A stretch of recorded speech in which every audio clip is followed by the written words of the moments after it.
ଆଜିର ଆମର ବିଷୟ ହେଉଛି ହିନ୍ଦୁ ଧର୍ମର ସାର୍ବଭୌମିକତା।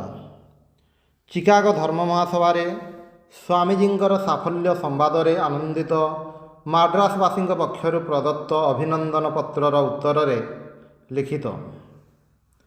ସେପ୍ଟେମ୍ବର 1894 ଖ୍ରୀଷ୍ଟାବ୍ଦ।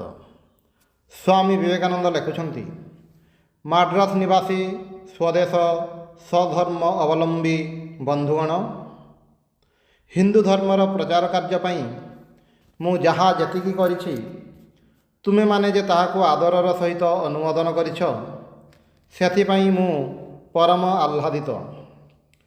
ସୁଦୂର ବିଦେଶରେ ପ୍ରଚାର କାର୍ଯ୍ୟ କରି ମୁଁ ଯେଉଁ ବ୍ୟକ୍ତିଗତ ପ୍ରଶଂସା ଲାଭ କରୁଛି, ସେଥିଲାଗି ମୋର ଏ ଆନନ୍ଦ ନୁହେଁ।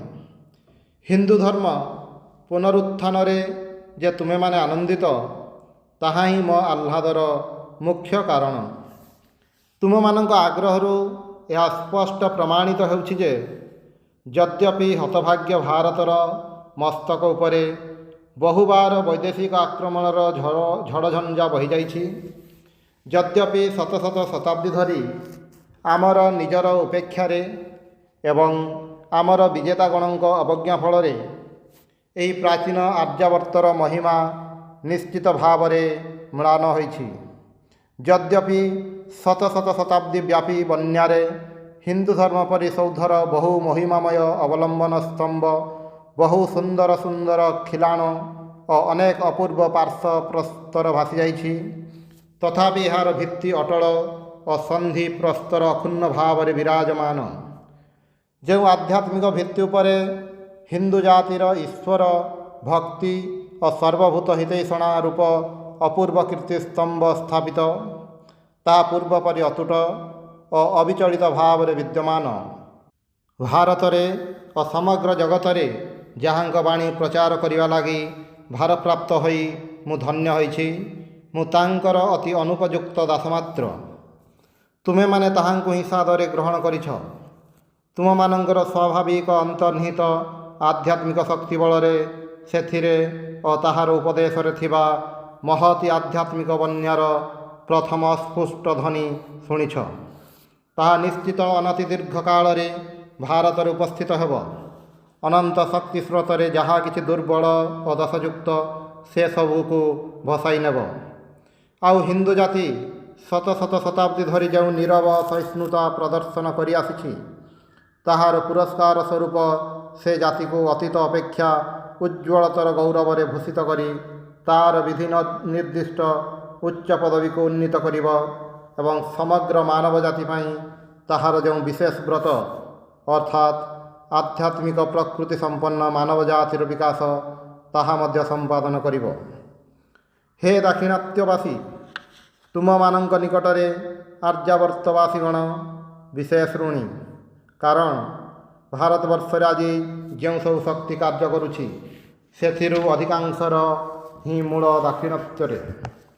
ଶ୍ରେଷ୍ଠ ଭାଷ୍ୟକାରଗଣ, ଯୁଗ ପ୍ରବର୍ତ୍ତନକାରୀ ଆଚାର୍ଯ୍ୟଗଣ ଯଥା ଶଙ୍କର, ରାମାନୁଜ ଓ ମଧ୍ୱ ପ୍ରଭୃତି ଦାକ୍ଷିଣାତ୍ୟରେ ଜନ୍ମଲାଭ କରିଥିଲେ। ଯେଉଁ ମହାତ୍ମା ଶଙ୍କରଙ୍କ ନିକଟରେ ଜଗତର ପ୍ରତ୍ୟେକ ଅଦ୍ୱୈତବାଦୀ ଅମର୍ତ୍ୟ ଋଣଜାଲରେ ଆବଦ୍ଧ, ଯେଉଁ ମହାତ୍ମା ରାମାନୁଜଙ୍କର ସ୍ୱର୍ଗୀୟ ସ୍ପର୍ଶ ପଦଦଳିତ ପାରିଆମାନଙ୍କୁ ମଧ୍ୟ ଆଲୁଆରରେ ପରିଣତ କରିଥିଲା, ସମଗ୍ର ଭାରତରେ ଶକ୍ତି ସଞ୍ଚାରକାରୀ ଆର୍ଯ୍ୟାବର୍ତ୍ତର ସେହି ଏକମାତ୍ର ମହାପୁରୁଷ ଶ୍ରୀକୃଷ୍ଣ ଚୈତନ୍ୟଙ୍କର ଅନୁବର୍ତ୍ତୀଗଣ ଯେଉଁ ମହାତ୍ମା ମଧ୍ୱଙ୍କର ଶିଷ୍ୟତ୍ୱ ଗ୍ରହଣ କରିଥିଲେ, ସେହି ସମସ୍ତଙ୍କର ଜନ୍ମସ୍ଥାନ ହେଉଛି ଦାକ୍ଷିଣାତ୍ୟ। ଏ ଯୁଗରେ ମଧ୍ୟ ବାରାଣସୀ ଧାମର ଶ୍ରେଷ୍ଠ ଗୌରବ ସ୍ୱରୂପ ମନ୍ଦିର ସମୂହରେ ଦାକ୍ଷିଣାତ୍ୟବାସୀଙ୍କର ହିଁ ପ୍ରାଧାନ୍ୟ। ତୁମମାନଙ୍କର ତ୍ୟାଗ ହିଁ ହିମାଳୟର ସୁଦୂରବର୍ତ୍ତୀ ଚୂଡ଼ାସ୍ଥିତ ପବିତ୍ର ଦେବାଳୟ ସମୂହକୁ ନିମନ୍ତ୍ରଣ କରୁଛି। ଅତଏବ ମହାପୁରୁଷଗଣଙ୍କର ପୂତ ସନ୍ତରେ ପରିପୂର୍ଣ୍ଣ ଧମନୀ ତଥାବିଧ ଆଚାର୍ଯ୍ୟଗଣଙ୍କ ଆଶୀର୍ବାଦରେ ଧନ୍ୟ ଜୀବନ ତୁମେମାନେ ଯେ ଭଗବାନ ଶ୍ରୀରାମକୃଷ୍ଣଙ୍କର ବାଣୀ ସର୍ବପ୍ରଥମେ ବୁଝିବ ଓ ସାଦରେ ଗ୍ରହଣ କରିବ, ଏଥିରେ ବିସ୍ମୟର ବିଷୟ ଆଉ କ'ଣ ଅଛି? ଦାକ୍ଷିଣାତ୍ୟ ହିଁ ଚିରଦିନ ବେଦବିଦ୍ୟାର ଭଣ୍ଡାର। ସୁତରାଂ ତୁମେମାନେ ବୁଝିବ ଯେ, ଅଜ୍ଞ ହିନ୍ଦୁ ଧର୍ମ ଆକ୍ରମଣକାରୀ ସମାଲୋଚକଗଣଙ୍କର ବାରମ୍ବାର ପ୍ରତିବାଦ ସତ୍ତ୍ୱେ ବର୍ତ୍ତମାନ ସୁଦ୍ଧା ଶ୍ରୁତି ହିଁ ହିନ୍ଦୁ ଧର୍ମର ବିଭିନ୍ନ ସମ୍ପ୍ରଦାୟର ମେରୁଦଣ୍ଡ ସ୍ୱରୂପ। ଜାତି ବିଦ୍ୟାବିତ୍ ବା ଭାଷାତତ୍ତ୍ୱବିତ୍ ପଣ୍ଡିତମାନଙ୍କ ପକ୍ଷରେ ବେଦର ସଂହିତା ଓ ବ୍ରାହ୍ମଣ ଭାଗର ଯେତେ ମୂଲ୍ୟ ହେଉ, ଅଗ୍ନି ମିଲେ ଈଶତ୍ୱର୍ଯ୍ୟେ ତ୍ୱା ସନ୍ନ ଦେବୀରଭୀଷ୍ଟୟେ ପ୍ରଭୃତି ବୈଦିକ ମନ୍ତ୍ର ଉଚ୍ଚାରଣ ସହକାରେ ଭିନ୍ନ ଭିନ୍ନ ପ୍ରକାର ବେଦୀଯୁକ୍ତ ବିଭିନ୍ନ ଯଜ୍ଞରେ ନାନାବିଧ ଆହୁତି ଦ୍ୱାରା ପ୍ରାପ୍ୟ ଫଳସମୂହ ଯେତେ ବାଞ୍ଛନୀୟ ହେଉ, ଏ ସମସ୍ତ ଭୌଗିକ ଫଳ ଏବଂ ଏହା ମୋକ୍ଷଜନକ ବୋଲି କେହି କେବେ ତର୍କରେ ପ୍ରବୃତ୍ତ ହୋଇନାହିଁ। ସୁତରାଂ ଆଧ୍ୟାତ୍ମିକତା ଓ ମୋକ୍ଷ ମାର୍ଗର ଉପଦେଶକ ଜ୍ଞାନକାଣ୍ଡ, ଯାହା ଆରଣ୍ୟକ ବା ଶ୍ରୁତି ଶିରୋନାମରେ କଥିତ, ତାହା ହିଁ ଭାରତରେ ଚିରକାଳ ଶ୍ରେଷ୍ଠ ଆସନ ଅଧିକାର କରିଛି ଓ ଚିରକାଳ କରିବ।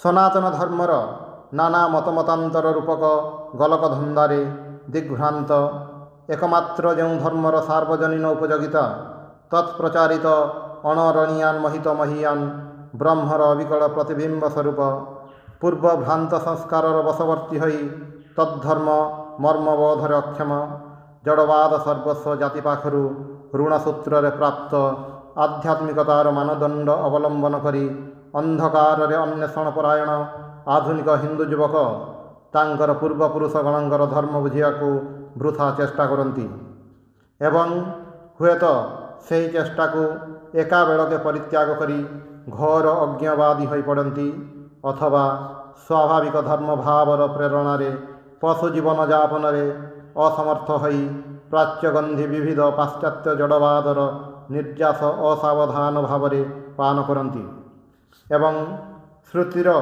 ଏହି ଉକ୍ତିକୁ ସଫଳ କରନ୍ତି, ପରିୟନ୍ତି ମୂଢ଼ା ଅନ୍ଧେ ନୈବ ନିୟମାନା ଯଥାନ୍ଧାଃ। ଯେଉଁମାନଙ୍କ ଆତ୍ମା ସଦ୍ଗୁରୁଙ୍କ ଜୀବନପ୍ରଦ ସ୍ପର୍ଶ ବଳରେ ଜାଗ୍ରତ ହୁଏ, କେବଳ ସେହିମାନେ ହିଁ ରକ୍ଷା ପାଆନ୍ତି। ଭଗବାନ ଭାଷ୍ୟକାର ଯଥାର୍ଥ କହିଛନ୍ତି, ଦୁର୍ଲଭ ତ୍ରୟମ୍ ଏବ ଏତତ୍ ଦେବାନୁଗ୍ରହ ହେତୁକମ୍ ମନୁଷ୍ୟତ୍ୱଂ ମୁମୁକ୍ଷୁତ୍ୱଂ ମହାପୁରୁଷ ସଂଶ୍ରୟଃ। ଅର୍ଥାତ୍ ମନୁଷ୍ୟ ଜନ୍ମ ଲାଭ, ମୋକ୍ଷ ପାଇଁ ପ୍ରବଳ ଇଚ୍ଛା ଏବଂ ମହାପୁରୁଷଙ୍କର ଆଶ୍ରୟ ଲାଭ, ଏହି ତିନୋଟି ଅତ୍ୟନ୍ତ ଦୁର୍ଲଭ, ଦେବ ଅନୁଗ୍ରହରେ ହିଁ ଲାଭ ହୋଇଥାଏ।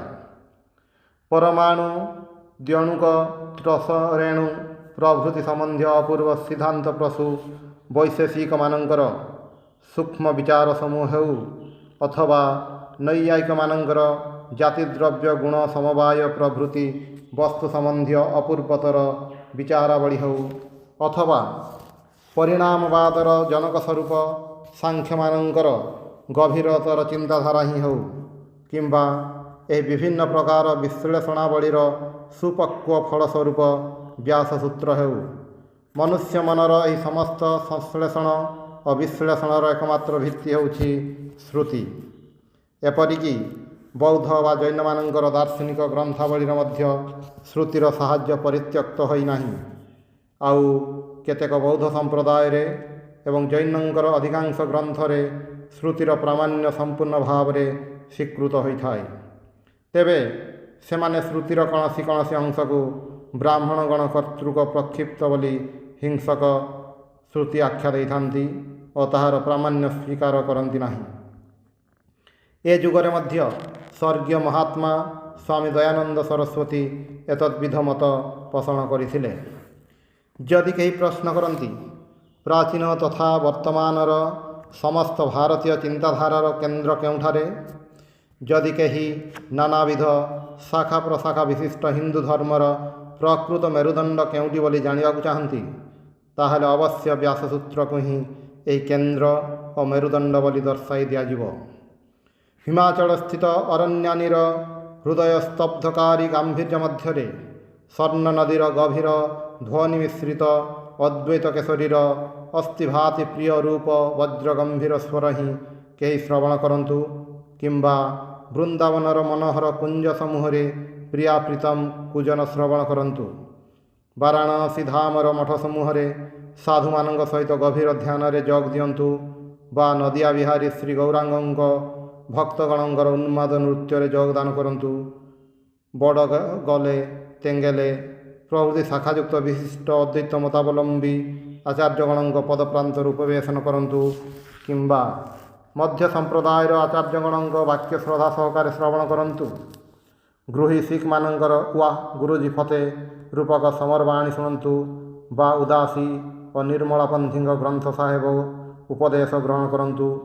କବିରଙ୍କ ସନ୍ନ୍ୟାସୀ ଶିଷ୍ୟଗଣଙ୍କୁ ସତ୍ ସାହେବ ବୋଲି ଅଭିବାଦନ କରନ୍ତୁ ବା ସଖୀ ସମ୍ପ୍ରଦାୟଙ୍କ ଭଜନ ଶ୍ରବଣ କରନ୍ତୁ। ରାଜପୁତାନାର ସଂସ୍କାରକ ଦାଦୁଙ୍କର ଅଦ୍ଭୁତ ଗ୍ରନ୍ଥାବଳୀ କିମ୍ବା ତାଙ୍କ ଶିଷ୍ୟ ରାଜା ସୁନ୍ଦର ଦାସ ଓ ତାଙ୍କଠାରୁ କ୍ରମଶଃ ଆସି ବିଚାର ସାଗରର ବିଖ୍ୟାତ ରଚୟିତା ନିଶ୍ଚଳ ଦାସଙ୍କ ଗ୍ରନ୍ଥ ପାଠ କରନ୍ତୁ। ଏପରିକି ଆର୍ଯ୍ୟାବର୍ତ୍ତର ଭଙ୍ଗୀ ମେହେନ୍ତରମାନଙ୍କୁ ସେମାନଙ୍କର ଲାଲ ଗୁରୁଙ୍କ ଉପଦେଶ ବିବୃତ କରିବାକୁ କହନ୍ତୁ। ତାହେଲେ ଦେଖିବେ ଯେ ଏହି ଆଚାର୍ଯ୍ୟଗଣ ଓ ସମ୍ପ୍ରଦାୟ ସମୂହ ସେହି ଏକ ଧର୍ମ ପ୍ରଣାଳୀର ଅନୁବର୍ତ୍ତୀ। ସ୍ମୃତି ଯାହାର ପ୍ରାମାଣିକ ଗ୍ରନ୍ଥ, ଗୀତା ଯାହାର ଭଗବତ ବକ୍ତା ବିନିସୃତ ଟୀକା, ଶାରୀରିକ ଭାଷ୍ୟ ଯାହାର ସୁପ୍ରଣାଳୀବଦ୍ଧ ବିବୃତ୍ତି ଏବଂ ପରମହଂସ ପରିବ୍ରାଜକାଚାର୍ଯ୍ୟଗଣଙ୍କ ଠାରୁ ଆରମ୍ଭ କରି ଲାଲ ଗୁରୁଙ୍କ ଘୃଣିତ ମେହେନ୍ତର ଶିଷ୍ୟଗଣ ପର୍ଯ୍ୟନ୍ତ ଭାରତର ସମସ୍ତ ସମ୍ପ୍ରଦାୟ ଯାହାର ବିଭିନ୍ନ ବିକାଶ। ଅତଏବ ଦ୍ୱୈତ, ବିଶିଷ୍ଟାଦ୍ୱୈତ, ଅଦ୍ୱୈତ ଏବଂ ଅନ୍ୟାନ୍ୟ କେତେକ ଅନତି ପ୍ରସିଦ୍ଧ ବ୍ୟାଖ୍ୟାଯୁକ୍ତ ଏହି ପ୍ରସ୍ଥାନତ୍ରୟ ହିନ୍ଦୁ ଧର୍ମର ପ୍ରାମାଣିକ ଗ୍ରନ୍ଥ ସ୍ୱରୂପ ପ୍ରାଚୀନ ନାରାଶଂସୀର ପ୍ରତିନିଧି ସ୍ୱରୂପ ପୁରାଣ ତାହାର ଉପାଖ୍ୟାନ ଭାଗ ଏବଂ ଅନ୍ୟାନ୍ୟ କେତେକ ବିଷୟରେ ମଧ୍ୟ ଉଭୟଙ୍କର ମତଭେଦ ରହିଛି। ବୈଦିକ ବ୍ରାହ୍ମଣ ଭାଗର ପ୍ରତିନିଧି ସ୍ୱରୂପ ତନ୍ତ୍ର ତାହାର କର୍ମକାଣ୍ଡ। ପୂର୍ବୋକ୍ତ ପ୍ରସ୍ଥାନତ୍ରୟ ସକଳ ସମ୍ପ୍ରଦାୟଙ୍କ ପ୍ରାମାଣିକ ଗ୍ରନ୍ଥ, କିନ୍ତୁ ପ୍ରତ୍ୟେକ ସମ୍ପ୍ରଦାୟ ପୃଥକ ପୃଥକ ପୁରାଣ ଓ ତନ୍ତ୍ରକୁ ପ୍ରମାଣ ସ୍ୱରୂପ ଗ୍ରହଣ କରିଥାନ୍ତି। ଆଗରୁ କୁହାଯାଇଛି ଯେ ତନ୍ତ୍ରଗୁଡ଼ିକ ବୈଦିକ କର୍ମକାଣ୍ଡର ହିଁ ସାମାନ୍ୟ ପରିବର୍ତ୍ତିତ ଆକାର ମାତ୍ର। ଆଉ ଅନ୍ୟ କେହି ସେମାନଙ୍କ ସମ୍ପର୍କରେ ହଠାତ୍ ଗୋଟିଏ ଅସମ୍ବନ୍ଧ ସିଦ୍ଧାନ୍ତ କରିବା ପୂର୍ବରୁ ତାହାଙ୍କୁ ମୁଁ ବ୍ରାହ୍ମଣ ଭାଗ, ବିଶେଷତଃ ଅଧର୍ୟୁ ବ୍ରାହ୍ମଣ ଭାଗ ସହିତ ମିଳାଇ ତନ୍ତ୍ରପାଠ କରିବାକୁ ପରାମର୍ଶ ଦିଏ। ତାହେଲେ ସେ ଦେଖିପାରିବେ ଯେ ତନ୍ତ୍ରରେ ବ୍ୟବହୃତ ଅଧିକାଂଶ ମନ୍ତ୍ର ଅବିକଳ ବ୍ରାହ୍ମଣରୁ ଗୃହୀତ।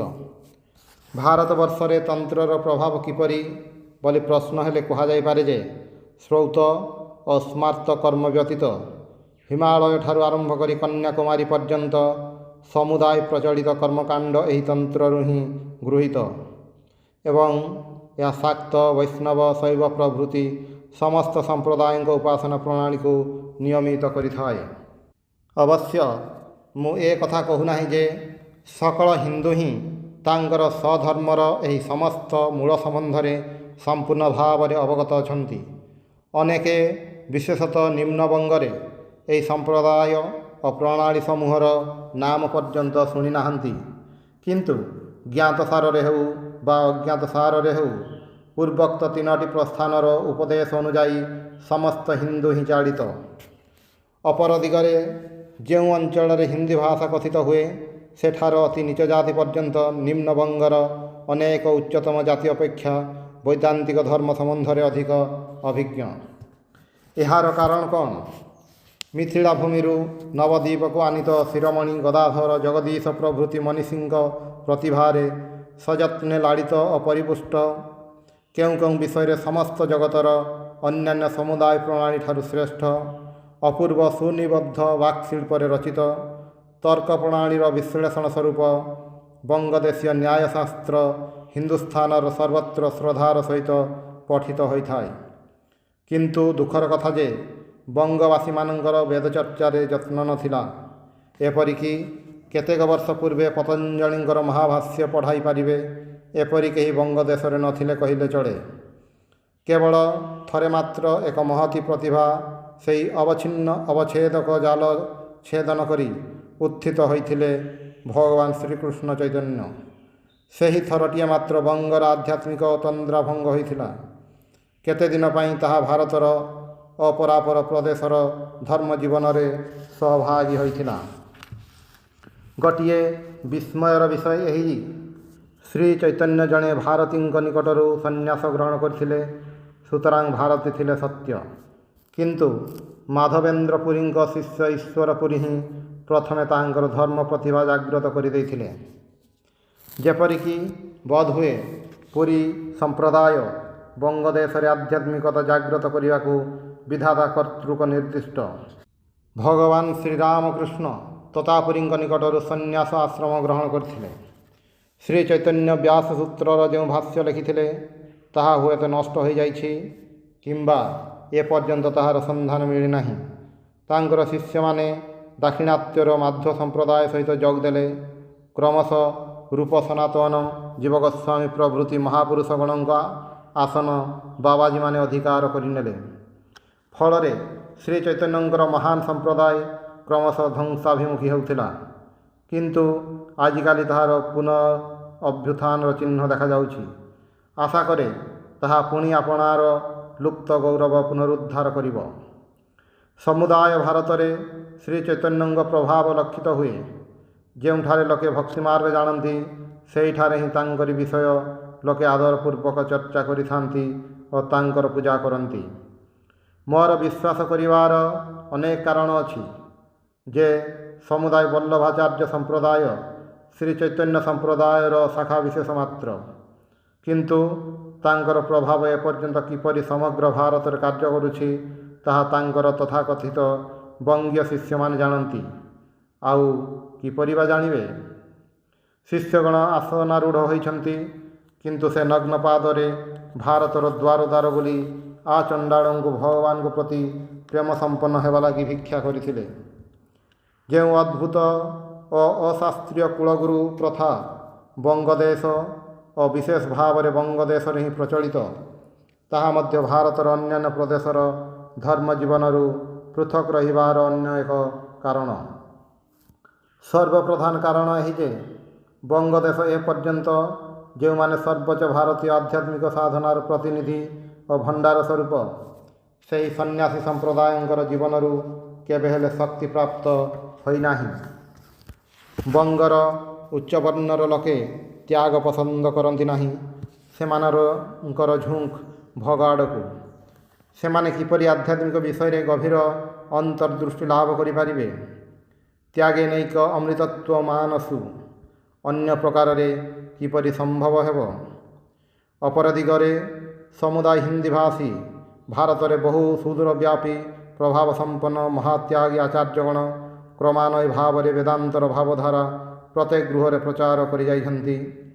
ବିଶେଷତଃ ପଞ୍ଜାବ କେଶରୀ ରଣଜିତ ସିଂଙ୍କ ରାଜତ୍ୱ କାଳରେ ତ୍ୟାଗର ଯେଉଁ ମହିମା ପ୍ରଚାରିତ ହୋଇଥିଲା ତାହା ଫଳରେ ଅତି ନିମ୍ନ ଶ୍ରେଣୀର ଲୋକେ ମଧ୍ୟ ବେଦାନ୍ତର ଉଚ୍ଚତମ ଉପଦେଶ ଶିକ୍ଷା ପାଇଛନ୍ତି। ପଞ୍ଜାବୀ କୃଷକ ବାଳିକା ପ୍ରକୃତ ଗର୍ବର ସହିତ କହିଥାଏ ଯେ ତାହାର ଚରଖା ପର୍ଯ୍ୟନ୍ତ ସହମ୍ ସହମ୍ ଧ୍ୱନି ଉଚ୍ଚାରଣ କରୁଛି। ହୃଷିକେଶର ଅରଣ୍ୟ ଭିତରେ ସନ୍ନ୍ୟାସୀ ବେଶଧାରୀ ମେହେନ୍ତର ତ୍ୟାଗୀମାନେ ବେଦାନ୍ତ ପାଠ କରୁଥିବା ମୁଁ ନିଜେ ଦେଖିପାରିଛି। ବହୁ ଗର୍ବିତ ଉଚ୍ଚବର୍ଣ୍ଣର ବ୍ୟକ୍ତି ମଧ୍ୟ ସେମାନଙ୍କର ପଦତଳେ ବସି ଆନନ୍ଦର ସହିତ ଉପଦେଶ ପ୍ରାପ୍ତ ହୋଇପାରନ୍ତି। କାହିଁକି ବା ନ କରିବେ? ଅନ୍ତ୍ୟାଦପି ପରଧର୍ମ। ଅତଏବ ଉତ୍ତର ପଶ୍ଚିମାଞ୍ଚଳ ଓ ପଞ୍ଜାବର ଅଧିବାସୀଗଣ ବଙ୍ଗଦେଶ, ବମ୍ବେ ଓ ମାଡ୍ରାସର ଅଧିବାସୀଙ୍କ ଅପେକ୍ଷା ଧର୍ମ ବିଷୟରେ ଅଧିକ ଶିକ୍ଷିତ। ଦଶନାମୀ, ବୈରାଗୀ, ପନ୍ଥୀ ପ୍ରଭୃତି ବିଭିନ୍ନ ସମ୍ପ୍ରଦାୟର ତ୍ୟାଗୀ ପରିବ୍ରାଜକଗଣ ପ୍ରତ୍ୟେକ ଦ୍ୱାର ଦ୍ୱାର ଯାଇ ଧର୍ମ ବିତରଣ କରୁଛନ୍ତି। ମୂଲ୍ୟ ଖଣ୍ଡିଏ ମାତ୍ର ରୁଟି ଏବଂ ସେମାନଙ୍କ ମଧ୍ୟରୁ ଅଧିକାଂଶ କି ମହତ୍ ଓ ନିଃସ୍ୱାର୍ଥ ଚରିତ୍ର। ସ୍ୱାଧୀନ ବା କାଚୁପନ୍ଥୀ ସମ୍ପ୍ରଦାୟଭୁକ୍ତ ଜଣେ ସନ୍ନ୍ୟାସୀ ଅଛନ୍ତି। ସେ ଉପଲକ୍ଷ ହୋଇ ସମୁଦାୟ ରାଜପୁତାନାରେ ଶହ ଶହ ବିଦ୍ୟାଳୟ ଓ ଦାତବ୍ୟ ଆଶ୍ରମ ସ୍ଥାପନ କରିଛନ୍ତି। ସେ ଅରଣ୍ୟ ମଧ୍ୟରେ ହାସ୍ପାତାଳ ଖୋଲିଛନ୍ତି। ହିମାଳୟର ଦୁର୍ଗମ ଗିରିନଦୀ ଉପରେ ଲୌହ ସେତୁ ନିର୍ମାଣ କରାଇଛନ୍ତି। କିନ୍ତୁ ସେ କେବେ ହେଲେ ମୁଦ୍ରା ସ୍ପର୍ଶ କରନ୍ତି ନାହିଁ। ଏକମାତ୍ର କମ୍ବଳ ଛଡ଼ା ତାଙ୍କର ସାଂସାରିକ ସମ୍ବଳ ଆଉ କିଛି ନାହିଁ। ଏହି କାରଣରୁ ତାଙ୍କୁ ଲୋକେ କମ୍ବଳି ସ୍ୱାମୀ ବୋଲି କହିଥାନ୍ତି। ସେ ଦ୍ୱାରେ ଦ୍ୱାରେ ବୁଲି ମାଧୁକରୀ ସାହାଯ୍ୟରେ ଆହାର ସଂଗ୍ରହ କରନ୍ତି। ମୁଁ କେବେ କୌଣସି ଏକ ଘର ପାଖରୁ ପୁରା ଭିକ୍ଷା ଗ୍ରହଣ କରିବାର ତାଙ୍କୁ ଦେଖିନାହିଁ। କାଳେ ଗୃହସ୍ଥର କୌଣସି କ୍ଲେଶ ହେବ। ଆଉ ଏପରି ସାଧୁ ଯେ ସେ ଏକମାତ୍ର ଅଛନ୍ତି ତାହା ନୁହେଁ। ଏହିପରି ଶତ ଶତ ସାଧୁ ଅଛନ୍ତି। ତୁମେମାନେ କ'ଣ ମନେକର ଏ ଭାରତରେ ଯେତେଦିନ ପର୍ଯ୍ୟନ୍ତ ଏପରି ଭୂଦେବଗଣ ଜୀବିତ ରହି ତାଙ୍କର ଦେବଚରିତ୍ର ରୂପକ ଦୁର୍ଭେଦ୍ୟ ପ୍ରାଚୀର ଦ୍ୱାରା ସନାତନ ଧର୍ମକୁ ରକ୍ଷା କରୁଥିବେ, ସେତେ ଦିନ ପର୍ଯ୍ୟନ୍ତ ଏ ପ୍ରାଚୀନ ଧର୍ମର ବିନାଶ ସମ୍ଭବ। ଏହି ଦେଶରେ ଅର୍ଥାତ୍ ଆମେରିକାରେ ପାଦ୍ରୀଗଣ ବର୍ଷରେ 6 ମାସ ପାଇଁ ପ୍ରତି ରବିବାର ଦିନକୁ 2 ଘଣ୍ଟା ଧର୍ମ ପ୍ରଚାର କରି 30,000, 40,000, 50,000 ଏପରିକି 90,000 ଟଙ୍କା ପର୍ଯ୍ୟନ୍ତ ଦରମା ପାଇଥାନ୍ତି। ଆମେରିକାବାସୀଗଣ ତାଙ୍କ ଧର୍ମ ରକ୍ଷା ପାଇଁ କେତେ ଲକ୍ଷ ଲକ୍ଷ ମୁଦ୍ରା ବ୍ୟୟ ନ କରୁଛନ୍ତି। ଆଉ ଏଣେ ବଙ୍ଗାଳୀ ଯୁବକଗଣ ଶିକ୍ଷା ପାଉଛନ୍ତି ଯେ କମ୍ବଳି ସ୍ୱାମୀ ପରି ଦେବତୁଲ୍ୟ ସମ୍ପୂର୍ଣ୍ଣ ନିଃସ୍ୱାର୍ଥ ବ୍ୟକ୍ତିଗଣ କେବଳ ଅଳସୁଆ ବାରବୁଲା ମାତ୍ର।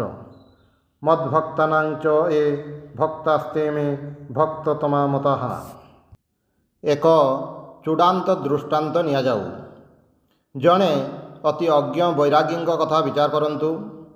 ସେ ଯେତେବେଳେ କୌଣସି ଗ୍ରାମକୁ ଯାଆନ୍ତି, ସେ ତୁଳସୀଦାସ ବା ଚୈତନ୍ୟ ଚରିତାମୃତରୁ ଯାହା ଜାଣନ୍ତି କିମ୍ବା ଦାକ୍ଷିଣାତ୍ୟର ଆଲୁଆରଙ୍କ ଠାରୁ ଯାହା ଜାଣିଥାନ୍ତି ତାହା ଶିଖାଇବାକୁ ଚେଷ୍ଟିତ ହୁଅନ୍ତି।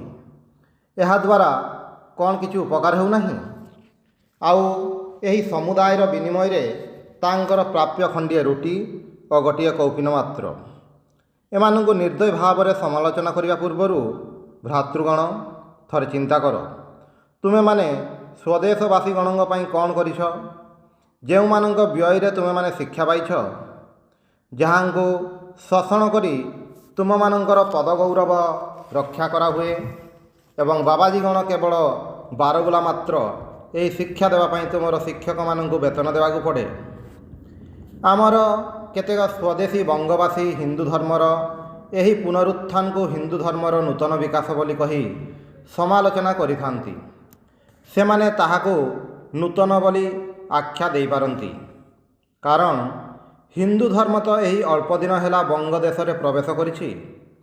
ଏ ଅଞ୍ଚଳରେ ଏପର୍ଯ୍ୟନ୍ତ ଧର୍ମ କହିଲେ କେବଳ ଆହାର ବିହାର ଓ ବିବାହ ସମ୍ବନ୍ଧୀୟ କେତେକ ଦେଶାଚାରକୁ ହିଁ ବୁଝାଉଥିଲା।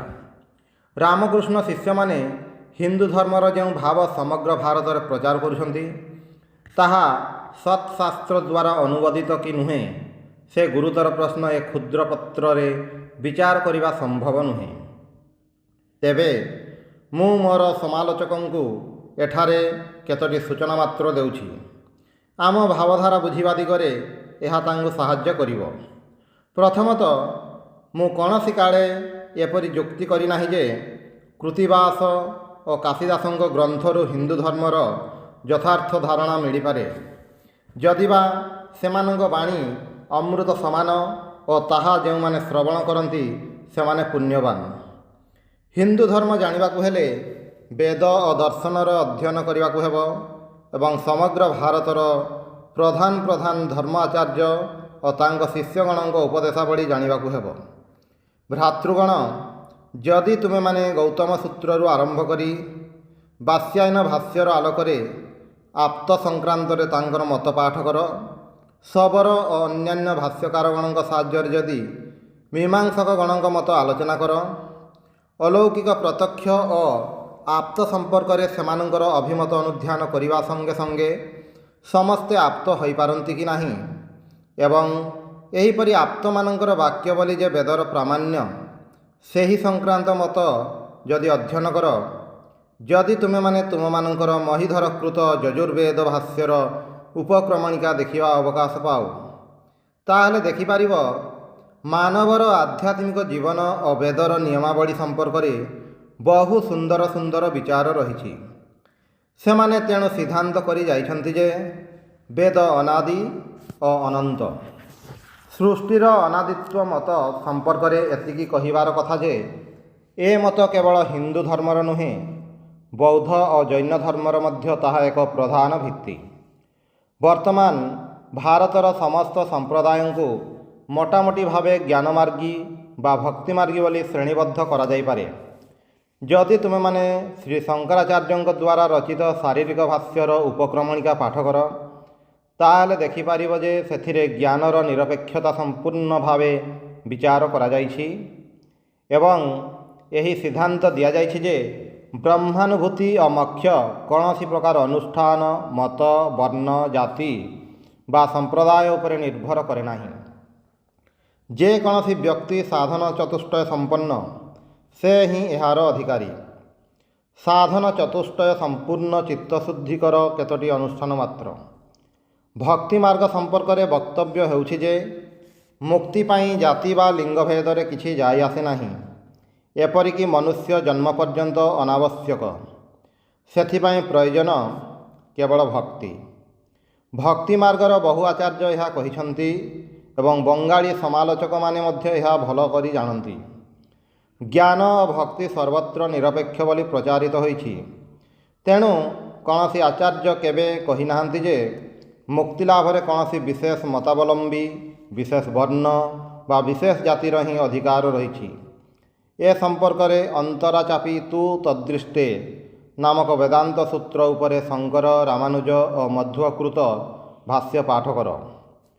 ସମୁଦାୟ ଉପନିଷଦ ଅଧ୍ୟୟନ କର, ଏପରିକି ସଂହିତା ପର୍ଯ୍ୟନ୍ତ ଅନୁସନ୍ଧାନ କର।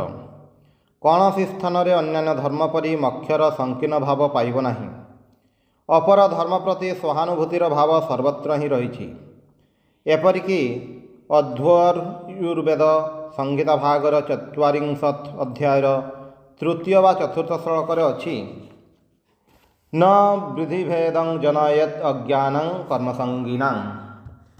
ଏହି ଭାବ ହିନ୍ଦୁ ଧର୍ମର ସର୍ବତ୍ର ବିଦ୍ୟମାନ। ଭାରତରେ ସାମାଜିକ ନିୟମ ମାନି ଚଳୁଥିବା ଯାଏ କେହି କ'ଣ କେତେବେଳେ ନିଜ ଇଷ୍ଟଦେବତା ନିର୍ବାଚନ ପାଇଁ କିମ୍ବା ନାସ୍ତିକ ବା ଅଜ୍ଞବାଦୀ ହେବା ପାଇଁ ନିଗୃହୀତ ହୋଇଛନ୍ତି କି? ସାମାଜିକ ନିୟମ ଭଙ୍ଗ ଅପରାଧରେ ସମାଜ ଯେକୌଣସି ବ୍ୟକ୍ତିଙ୍କୁ ଶାସନ କରିପାରେ, କିନ୍ତୁ କୌଣସି ବ୍ୟକ୍ତି ଏପରିକି ଅତି ନୀଚ ପତିତ ପର୍ଯ୍ୟନ୍ତ କେବେ ହିନ୍ଦୁ ଧର୍ମ ଅନୁଯାୟୀ ମୁକ୍ତିର ଅନଧିକାରୀ ନୁହେଁ। ଏ ଦୁଇଟିକୁ ଏକ ସଙ୍ଗରେ ମିଶାଇ ଜଟିଳ କର ନାହିଁ। ଏହାର ଉଦାହରଣ ଦେଖ। ମାଲବାରରେ କୌଣସି ଉଚ୍ଚବର୍ଣ୍ଣର ଲୋକ ସହିତ ଜଣେ ଚଣ୍ଡାଳକୁ ଏକ ରାସ୍ତାରେ ଚାଲିବାକୁ ଦିଆଯାଏ ନାହିଁ, କିନ୍ତୁ ସେ ମୁସଲମାନ ବା ଖ୍ରୀଷ୍ଟାନ ହେଲେ ତାହାକୁ ଅବାଧରେ ସର୍ବତ୍ର ଯାତାୟାତ କରିବାକୁ ଦିଆଯାଇଥାଏ। ଆଉ ଏହି ନିୟମ ଜଣେ ହିନ୍ଦୁ ରାଜାଙ୍କ ରାଜ୍ୟରେ ବହୁ ଶତାବ୍ଦୀ ଧରି ରହିଆସିଛି। ଏହା ଟିକିଏ ଅଦ୍ଭୁତ ବୋଲି ବୋଧ ହୋଇପାରେ, କିନ୍ତୁ ଅତିଶୟ ପ୍ରତିକୂଳ ଅବସ୍ଥା ଭିତରେ ମଧ୍ୟ ଅପରାପର ଧର୍ମ ପ୍ରତି ହିନ୍ଦୁ ଧର୍ମର ସହାନୁଭୂତି ଭାବ ଏଥିରୁ ପ୍ରକାଶ ପାଉଛି। ଏହି ଗୋଟିଏ ବିଷୟରେ ହିନ୍ଦୁ ଧର୍ମ ଜଗତର ଅନ୍ୟାନ୍ୟ ଧର୍ମଠାରୁ ପୃଥକ। ଏହି ଏକ ଭାବ ପ୍ରକାଶ କରିବା ଲାଗି ସାଧୁଗଣ ସଂସ୍କୃତ ଭାଷାର ସମୁଦାୟ ଶବ୍ଦରାଶି ପ୍ରାୟ ନିଃଶେଷିତ କରିଛନ୍ତି ଯେ ମଣିଷକୁ ଏହି ଜୀବନ କାଳରେ ହିଁ ବ୍ରହ୍ମ ଉପଲବ୍ଧି କରିବାକୁ ପଡ଼ିବ। ଆଉ ଅଦ୍ୱୈତବାଦ ଟିକେ ଅଗ୍ରସର ହୋଇ କହିଛନ୍ତି ଯେ ବ୍ରହ୍ମବିଦ୍ ବ୍ରହ୍ମୈବ ଭବତି, ଏବଂ ଏ କଥା ବିଶେଷ ଯୁକ୍ତିସଙ୍ଗତ। ଏ ମତର ଫଳସ୍ୱରୂପ ପ୍ରତ୍ୟାଦେଶର ମଧ୍ୟ ଅତି ଉଦାର ଓ ମହାନ ମତ ଆସୁଛି। ଏହା ଯେ କେବଳ ବୈଦିକ ଋଷିମାନେ କହିଛନ୍ତି ତାହା ନୁହେଁ, କେବଳ ବିଦୁର, ଧର୍ମବ୍ୟାଧ ଓ ଅପରାପର ପ୍ରାଚୀନ ମହାପୁରୁଷଗଣ ଯେ ଏହା କହିଛନ୍ତି ତାହା ନୁହେଁ, କିନ୍ତୁ ସେଦିନ ସେହି ଦାଦୁପନ୍ଥୀ ସମ୍ପ୍ରଦାୟଭୁକ୍ତ ତ୍ୟାଗୀ ନିଶ୍ଚଳ ଦାସ ମଧ୍ୟ ତାଙ୍କର ବିଚାର ସାଗର ଗ୍ରନ୍ଥରେ ନିର୍ଭୀକ ଭାବେ ଘୋଷଣା କରିଛନ୍ତି, ୟ ବ୍ରହ୍ମବିଦ୍ ଐ ବ୍ରହ୍ମ ତାକୁ ବାଣୀ ବେଦ, ସଂସ୍କୃତ ଔର ଭାଷା ମେ କରତ ଭ୍ରମ କି ଛେଦ। ଅର୍ଥାତ୍ ଯେ ବ୍ରହ୍ମବିଦ ସେ କେବଳ ବ୍ରହ୍ମ, ତାଙ୍କର ବାକ୍ୟ ହିଁ ବେଦ। ସଂସ୍କୃତ ଅଥବା ଦେଶ ପ୍ରଚଳିତ ଯେକୌଣସି ଭାଷାରେ ସେ କହନ୍ତୁ ନା କାହିଁକି, ସେଥିରେ ହିଁ ଲୋକଙ୍କର ଅଜ୍ଞାନ ଦୂରୀଭୂତ ହୁଏ। ଅତଏବ ଦ୍ୱୈତବାଦ ଅନୁସାରେ ବ୍ରହ୍ମକୁ ଉପଲବ୍ଧି କରିବା ଓ ଅଦ୍ୱୈତବାଦ ମତରେ ବ୍ରହ୍ମଭାବାପନ୍ନ ହେବା ହିଁ ବେଦର ସମସ୍ତ ଉପଦେଶର ଲକ୍ଷ୍ୟ, ଏବଂ ବେଦରେ ଅନ୍ୟ ଯାହା କିଛି ଶିକ୍ଷା ରହିଛି ତାହା ସେହି ଲକ୍ଷ୍ୟରେ ଉପନୀତ ହେବାର ସୋପାନ ମାତ୍ର। ଆଉ ଭଗବାନ ଭାଷ୍ୟକାର ଶଙ୍କରାଚାର୍ଯ୍ୟଙ୍କର ଏହି ମହିମା ଯେ ସେ ନିଜ ପ୍ରତିଭା ବଳରେ ବ୍ୟାସଙ୍କ ଭାବଧାରାକୁ ଅଦ୍ଭୁତ ଭାବେ ବିବୃତ କରିଛନ୍ତି। ନିରପେକ୍ଷ ସତ୍ୟ ହିସାବରେ ବ୍ରହ୍ମ ହିଁ ଏକମାତ୍ର ସତ୍ୟ। ଆପେକ୍ଷିକ ସତ୍ୟ ଭାବରେ ସେହି ବ୍ରହ୍ମର ବିଭିନ୍ନ ପ୍ରକାଶ ଉପରେ ପ୍ରତିଷ୍ଠିତ ଭାରତୀୟ ବା ଭାରତ ବହିର୍ଭୂତ ପ୍ରଦେଶସ୍ଥ ସମସ୍ତ ସମ୍ପ୍ରଦାୟ ମଧ୍ୟ ସତ୍ୟ। ତେବେ କେଉଁଠି ଅନ୍ୟ ଅପେକ୍ଷା ଶ୍ରେଷ୍ଠ, ଏତିକି ମାତ୍ର। ମନେକର କୌଣସି ବ୍ୟକ୍ତି ସୂର୍ଯ୍ୟ ଅଭିମୁଖେ ଯାତ୍ରା କଲେ, ତାଙ୍କର ପ୍ରତି ପଦକ୍ଷେପରେ ସେ ସୂର୍ଯ୍ୟର ନୂତନ ନୂତନ ଦୃଶ୍ୟ ଦର୍ଶନ କରିବେ। ଯେତେଦିନ ସେ ପ୍ରକୃତ ସୂର୍ଯ୍ୟ ନିକଟରେ ପହଞ୍ଚି ନାହାନ୍ତି, ସେତେଦିନ ସୂର୍ଯ୍ୟର ଆକାର, ଦୃଶ୍ୟ ଓ ବର୍ଣ୍ଣ ପ୍ରତି ମୁହୂର୍ତ୍ତରେ ନୂତନ ହେଉଥିବ। ପ୍ରଥମେ ସେ ସୂର୍ଯ୍ୟକୁ ଗୋଟିଏ ବୃହତ୍ ଗୋଲକ ଭାବେ ଦେଖିଥିଲେ। ତାପରେ ତାହାର ଆକୃତି କ୍ରମେ ବର୍ଦ୍ଧିତ ହେଉଥିଲା। ପ୍ରକୃତ ସୂର୍ଯ୍ୟ ବାସ୍ତବିକ କେବେ ତାଙ୍କର ପ୍ରଥମ ଦୃଷ୍ଟ ଗୋଲକ ପରି କିମ୍ବା ପରେ ପରେ ଦେଖିଥିବା ସୂର୍ଯ୍ୟ ସମୂହ ପରି ନୁହେଁ। କିନ୍ତୁ ଏହା କ'ଣ ସତ୍ୟ ନୁହେଁ ଯେ ସେ ଯାତ୍ରୀ ସବୁ ସମୟରେ ସୂର୍ଯ୍ୟଙ୍କୁ ହିଁ ଦେଖୁଥିଲେ, ସୂର୍ଯ୍ୟ ବ୍ୟତୀତ ଅନ୍ୟ କିଛି ଦେଖୁନଥିଲେ? ଏହିପରି ସମସ୍ତ ସମ୍ପ୍ରଦାୟ ହିଁ ସତ୍ୟ। କେଉଁଠି ପ୍ରକୃତ ସୂର୍ଯ୍ୟର ନିକଟତର, କେଉଁଠି ବା ଦୂରତର। ସେହି ପ୍ରକୃତ ସୂର୍ଯ୍ୟ ହିଁ ଆମମାନଙ୍କର ଏକମ୍ ଏବ ଅଦ୍ୱିତୀୟମ୍ ଏକମାତ୍ର ବେଦ। ଯେତେବେଳେ ଏହି ସତ୍ୟ ନିର୍ବିଶେଷ ବ୍ରହ୍ମର ଉପଦେଷ୍ଟା, ଅନ୍ୟାନ୍ୟ ଐଶ୍ୱରିକ ଧାରଣା ଯାହାଙ୍କର କ୍ଷୁଦ୍ର ଓ ସୀମାବଦ୍ଧ ଦର୍ଶନ ମାତ୍ର, ଯେତେବେଳେ ସର୍ବଲୋକ ହିତୈଷିଣୀ ଶ୍ରୁତି ସାଧକର ହାତ ଧରି ଧୀରେ ଧୀରେ ସେହି ନିର୍ବିଶେଷ ବ୍ରହ୍ମଙ୍କ ନିକଟକୁ ଯିବାର ସମସ୍ତ ସୋପାନ ଅତିକ୍ରମ କରାଇ ନେଇଯାଆନ୍ତି ଏବଂ ଅନ୍ୟାନ୍ୟ ଧର୍ମ ଯେତେବେଳେ ଏମାନଙ୍କ ମଧ୍ୟରେ ଗୋଟିଏ ରୁଦ୍ଧ ଗତି ଓ ସ୍ଥିତିଶୀଳ ସୋପାନ ମାତ୍ର, ସେତେବେଳେ ଜଗତର ସମୁଦାୟ ଧର୍ମ ଏହି ନାମ ରହିତ, ସୀମା ରହିତ ନିତ୍ୟ ବୈଦିକ ଧର୍ମର ଅନ୍ତର୍ଭୁକ୍ତ। ଶତ ଶତ ଜୀବନ ଧରି ଚେଷ୍ଟା କର, ଅନନ୍ତ କାଳ ଧରି ତୁମ ଅନ୍ତରର ଅନ୍ତଃସ୍ଥଳ ଅନୁସନ୍ଧାନ କରି ଦେଖ, ତଥାପି ଏପରି କୌଣସି ମହତ୍ ଧର୍ମଭାବ ଆବିଷ୍କାର କରିପାରିବ ନାହିଁ ଯାହାକି ଏହି ଆଧ୍ୟାତ୍ମିକତାର ଅନନ୍ତ ଖଣି ଭିତରେ ପୂର୍ବରୁ ହିଁ ନିହିତ ନାହିଁ। ତଥାକଥିତ ହିନ୍ଦୁ ପୌତ୍ତଳିକତା ସମ୍ବନ୍ଧରେ ବକ୍ତବ୍ୟ ଏହି ଯେ, ପ୍ରଥମେ ଯାଇ ଦେଖ ଏହା କିପରି ଭିନ୍ନ ଭିନ୍ନ ଆକାର ଧାରଣ କରୁଛି। ପ୍ରଥମେ ଜାଣ ଉପାସକଗଣ ଯାଇ କେଉଁଠାରେ ପ୍ରଥମେ ଉପାସନା କରନ୍ତି, ମନ୍ଦିରରେ, ପ୍ରତିମାରେ ବା ଦେହ ମନ୍ଦିରରେ। ପ୍ରଥମେ ନିଶ୍ଚୟ କରି ଜାଣ ସେମାନେ କ'ଣ କରୁଛନ୍ତି। ଶତକଡ଼ା 99 ଜଣରୁ ଅଧିକ ନିନ୍ଦୁକ ଏ ସମ୍ବନ୍ଧରେ ସମ୍ପୂର୍ଣ୍ଣ ଅଜ୍ଞ। ସେତେବେଳେ ତାହା ବେଦାନ୍ତ ଦର୍ଶନର ଆଲୋକରେ ସ୍ୱୟଂ ବ୍ୟାଖ୍ୟାତ ହୋଇଯିବେ। ତଥାପି ଏ କର୍ମସମୂହ ଅବଶ୍ୟ କର୍ତ୍ତବ୍ୟ ନୁହେଁ, ବରଂ ମନୁ ଖୋଲି ଦେଖ। ତାହା ପ୍ରତ୍ୟେକ ବୃଦ୍ଧଙ୍କୁ ଚତୁର୍ଥାଶ୍ରମ ଗ୍ରହଣ କରିବାକୁ ଆଦେଶ କରୁଛି ଏବଂ ସେମାନେ ତାହା ଗ୍ରହଣ କରନ୍ତୁ ବା ନ କରନ୍ତୁ, ସେମାନଙ୍କୁ ସମୁଦାୟ କର୍ମ ଅବଶ୍ୟ ହିଁ ତ୍ୟାଗ କରିବାକୁ ହେବ।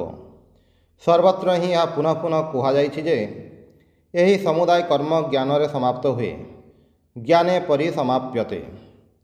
ଏ ସମସ୍ତ କାରଣରୁ ଅନ୍ୟାନ୍ୟ ଦେଶର ଅନେକ ଭଦ୍ରଲୋକଙ୍କ ଅପେକ୍ଷା ଜଣେ ହିନ୍ଦୁ କୃଷକ ମଧ୍ୟ ଅଧିକତର ଧର୍ମଜ୍ଞାନ ସମ୍ପନ୍ନ।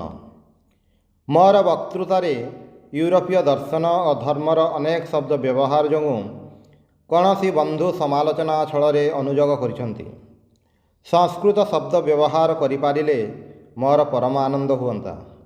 ତାହା ଅପେକ୍ଷାକୃତ ସହଜ ହୁଅନ୍ତା, କାରଣ ସଂସ୍କୃତ ଭାଷା ହିଁ ଧର୍ମଭାବ ପ୍ରକାଶର ଏକମାତ୍ର ସମ୍ପୂର୍ଣ୍ଣ ଉପଯୋଗୀ। କିନ୍ତୁ ଉକ୍ତ ବନ୍ଧୁ ଭୁଲି ଯାଇଥିଲେ ଯେ ମୋର ଶ୍ରୋତା ଥିଲେ ପାଶ୍ଚାତ୍ୟ ନରନାରୀଗଣ।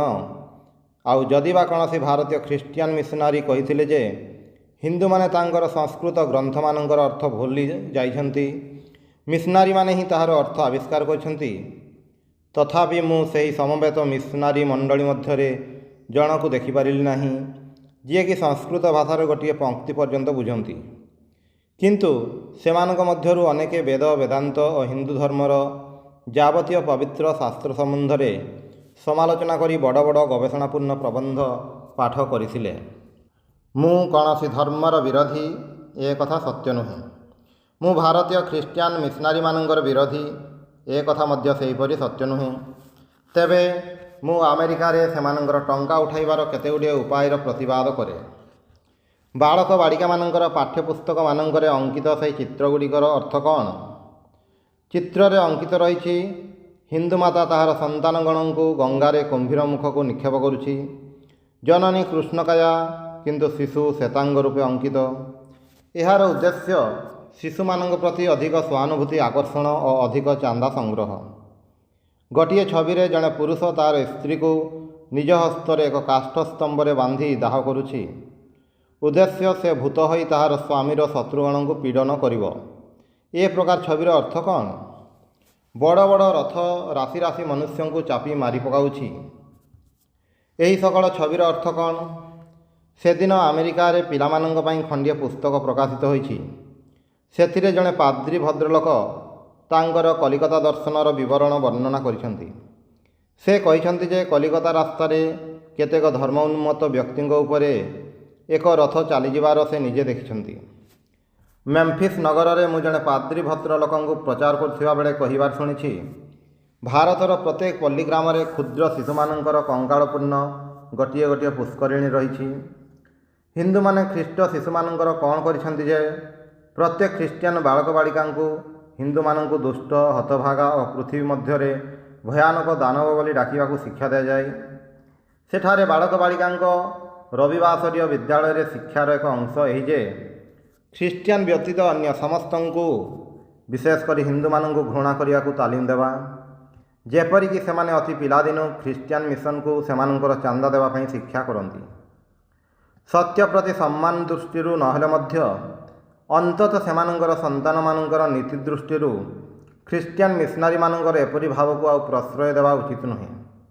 ବାଳକ ବାଳିକାମାନେ ଯେ ବଡ଼ ହେଲେ ଅତି ନିର୍ଦ୍ଦୟ ଓ ନିଷ୍ଠୁର ନରନାରୀରେ ପରିଣତ ହେବେ, ଏଥିରେ ଆଉ ଆଶ୍ଚର୍ଯ୍ୟର କଥା କ'ଣ ଅଛି? କୌଣସି ପ୍ରଚାରକ ଯେତେ ବେଶୀ ଅନନ୍ତ ନରକ ଯନ୍ତ୍ରଣା ଓ ସେଠାରେ ଜ୍ୱଳନ୍ତ ଅଗ୍ନି ଓ ଗନ୍ଧକର ବର୍ଣ୍ଣନା କରିପାରନ୍ତି, ମତାନ୍ଧମାନଙ୍କ ମଧ୍ୟରେ ତାଙ୍କର ସେତେ ବେଶୀ ପ୍ରତିପତ୍ତି ହୁଏ। ମୋର ଜନୈକ ବନ୍ଧୁଙ୍କର ଗୋଟିଏ ଅଳ୍ପବୟସ୍କା ଦାସୀକୁ ପୁନରୁତ୍ଥାନ ସମ୍ପ୍ରଦାୟର ଧର୍ମପ୍ରଚାର ଶ୍ରବଣର ଫଳସ୍ୱରୂପ ବାତୁଳାଳୟକୁ ପଠାଇବାକୁ ହୋଇଥିଲା। ତା ପକ୍ଷରେ ଜ୍ୱଳନ୍ତ ଗନ୍ଧକ ଓ ନରକାଗ୍ନିର ମାତ୍ରା କିଛି ଅତିରିକ୍ତ ହୋଇଥିଲା। ମାଡ୍ରାସରୁ ପ୍ରକାଶିତ ହିନ୍ଦୁ ଧର୍ମ ବିରୋଧରେ ଲିଖିତ ଗ୍ରନ୍ଥଗୁଡ଼ିକ ଦେଖ। ଯଦି କୌଣସି ହିନ୍ଦୁ ଖ୍ରୀଷ୍ଟ ଧର୍ମ ବିରୋଧରେ ଏହିପରି ଗୋଟିଏ ପଂକ୍ତି ମଧ୍ୟ ଲେଖନ୍ତି, ତାହେଲେ ମିଶନାରୀମାନେ ସ୍ୱର୍ଗମର୍ତ୍ତ ହୁଲସ୍ଥୁଲ କରି ପକାଇବେ। ସ୍ୱଦେଶବାସୀଗଣ, ମୁଁ ଏହି ଦେଶରେ 1 ବର୍ଷରୁ ଅଧିକ କାଳ ରହିଛି। ମୁଁ ଏମାନଙ୍କ ସମାଜକୁ ପୁଙ୍ଖାନୁପୁଙ୍ଖ ଭାବେ ଲକ୍ଷ୍ୟ କରିଛି। ତେଣୁ ଉଭୟ ଦେଶର ତୁଳନା କରି ମୁଁ କହିପାରେ ଯେ ମିଶନାରୀମାନେ ଆମକୁ ଜଗତ ସମ୍ମୁଖରେ ଦୈତ୍ୟ ବୋଲି ଯେଉଁ ପରିଚୟ ଦିଅନ୍ତି, ଆମେ ତାହା ନୋହୁଁ। ଅନ୍ୟପକ୍ଷରେ ସେମାନେ ମଧ୍ୟ ନିଜକୁ ଦେବତା ବୋଲି ଘୋଷଣା କରୁଥିଲେ ସୁଦ୍ଧା ସେମାନେ ପ୍ରକୃତରେ ଦେବତା ନୁହନ୍ତି। ମିଶନାରୀମାନେ ହିନ୍ଦୁ ବିବାହ ପ୍ରଣାଳୀର ଦୁର୍ନୀତି, ଶିଶୁ ହତ୍ୟା ଓ ଅନ୍ୟାନ୍ୟ ଦୋଷ ବିଷୟରେ ଯେତେ କମ୍ କହନ୍ତି ସେତେ ଭଲ। ଏପରି ଅନେକ ଦେଶ ଥାଇପାରେ ଯେଉଁ ସ୍ଥାନର ବାସ୍ତବ ଚିତ୍ର ସମ୍ମୁଖରେ ମିଶନାରୀଗଣଙ୍କର ଅଙ୍କିତ ହିନ୍ଦୁ ସମାଜ ସମ୍ବନ୍ଧୀୟ ସମସ୍ତ କାଳ୍ପନିକ ଚିତ୍ର ନିଷ୍ପ୍ରଭ ହୋଇଯିବ। କିନ୍ତୁ ବେତନଭୋଗୀ ନିନ୍ଦୁକ ହେବା ମୋ ଜୀବନର ଲକ୍ଷ୍ୟ ନୁହେଁ। ହିନ୍ଦୁ ସମାଜ ସମ୍ପୂର୍ଣ୍ଣ ନିର୍ଦ୍ଦୋଷ ଏ ଦାବି ଅନ୍ୟ କେହି କରନ୍ତୁ ପଛେ ମୁଁ ଅନ୍ତତଃ କରିବି ନାହିଁ।